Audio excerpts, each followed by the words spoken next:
तरुण वयात आपण या गोष्टीकडे लक्ष देत नाही. आपण कधी तळपायाची किंवा पोटऱ्याची मसाज करत नाही. पण 40शी उलटल्यानंतर आपले पाय दुखायला लागतात, आपल्या पायाला सूज यायला लागते, आपल्याला व्हेरिकोस वेन्स व्हायला लागतात, चालायला उठायला सुद्धा त्रास व्हायला लागतो. तुम्हाला माहीत आहे का की आपल्या शरीराचं डिटॉक्स करण्याचं काम कोण करतं? एक आहे लिव्हर आणि दुसरं आहे ते म्हणजे पोटऱ्या किंवा मग काफ मसल. यालाच आपण सेकंड हार्ट असं सुद्धा म्हणतं. याला सेकंड हार्ट का म्हणतात? कारण खालून रक्तप्रवाह वर करण्याचं काम हे त्या मसलवर डिपेंडेंट आहे. आणि हे काफ मसल चांगले राहावेत असं तुम्हाला वाटत असेल तर रोज याची मालिश करणं तितकंच आवश्यक आहे.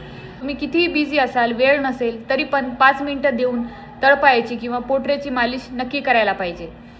तरुण वयात या गोष्टीची आपण काळजी घेत नाही.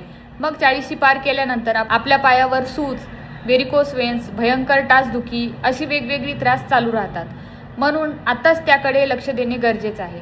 नंतर वेगवेगळे पेनकिलर्स घेण्यापेक्षा आता फक्त 5 मिनिट काढून तुम्ही जर तळपायाची, पोटऱ्याची मालिश केली तर झोप चांगली येते, ब्लड सर्क्युलेशन चांगलं वाढतं, लिम्फॅटिक ड्रेनेज व्यवस्थित होतं, ऑक्सिजन चांगलं पूर्ण शरीराला भेटतं, शरीराचं डिटॉक्स होतं.